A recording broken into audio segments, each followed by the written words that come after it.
Mensuration में हम लोग सिलेंडर के कॉन्सेप्ट को समझ चुके हैं। अब 3 और इंपॉर्टेंट कॉन्सेप्ट है, कोन, स्फीयर और हेमिस्फीयर। तो चलिए फटाफट इसके फॉर्मूला पहले देखते हैं। कोन जो हम लोग को पढ़ना है वो है राइट सर्कुलर कोन।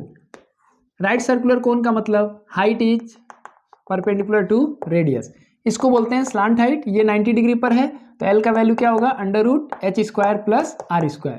देखो स्लांट हाइट निकालने तुमको आना चाहिए। उसके बाद देखो बेस का एरिया क्या होगा, area of base πr²। Curve surface area कितना होगा, πrl। और वॉल्यूम ऑफ कोन क्या होगा,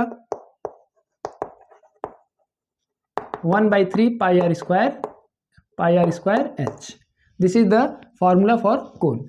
इससे ज़्यादा कोई फॉर्मूला तुमको नहीं याद रखना है। डायरेक्ट फॉर्मूला बेस्ड भी क्वेश्चन पूछा जाता है और कॉम्बिनेशन ऑफ सॉलिड में भी हम लोग को सरफेस एरिया से रिलेटेड प्रॉब्लम सॉल्व करने होते हैं। ठीक है, अब नेक्स्ट कॉन्सेप्ट है हमारा स्फीयर। स्फीयर में 2 तरह की स्फीयर हैं, एक सॉलिड स्फीयर और दूसरा हॉलो स्फीयर, जैसे आपने सिलेंडर में देखा था।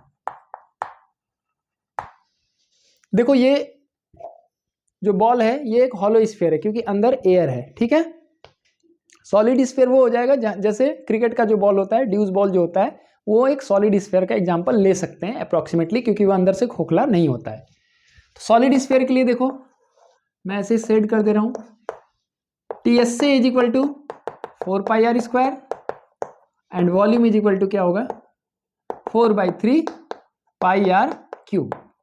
यहाँ क्यूब है, यहाँ स्क्वायर है, 4/3 πr³। ठीक है, हॉलो स्फीयर के केस में क्या होगा, तुम्हें मालूम है कि इसमें 2 लेयर होगा, एक अंदर से एक लेयर है, एक बाहर से लेयर है। बाहर वाले लेयर का रेडियस कैपिटल R है, अंदर वाले लेयर का रेडियस स्मॉल r है। इसी का यूज करना है TSA वगैरह निकालने के लिए।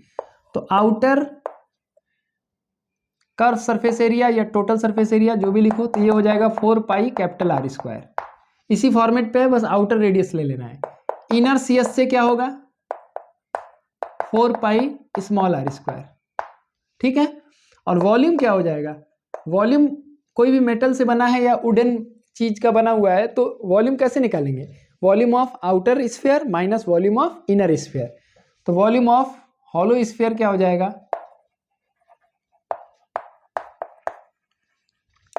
4/3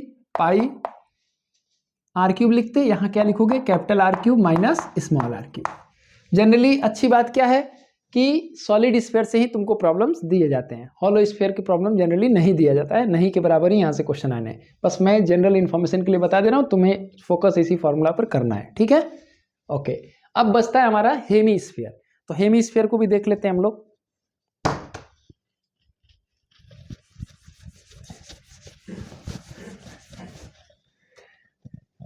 हेमी स्फीयर, हेमी स्फीयर का मतलब स्फीयर को आप हाफ कट कर दोगे तो वो हो जाएगा हेमी स्फीयर। देखो इसका एग्जांपल ये है हेमी स्फीयर, एक बॉल था जिसको ये कट कर दिया गया तो ये सरफेस भी दिखने लगा, ये है हेमी स्फीयर। तो मैं इसको ऐसे बना सकता हूँ कि ये स्फीयर है जिसको कट करेंगे तो 2 हेमी स्फीयर बनेगा। इस तरह के 2 बनेंगे, एक ये बनेगा, एक ये बनेगा। ठीक है, तो एक एक्स्ट्रा सरफेस इसमें दिखाई देने लगता है जो यहाँ नहीं दिखाई दे रहा था।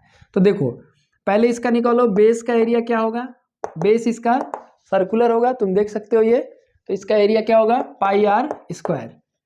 कर्व सरफेस एरिया कितना होगा, पूरे स्फीयर का 4πr² था तो आधा कट गया तो इसका वैल्यू क्या होगा, ये जो कर्व सरफेस एरिया होगा हाफ यानी 2πr²।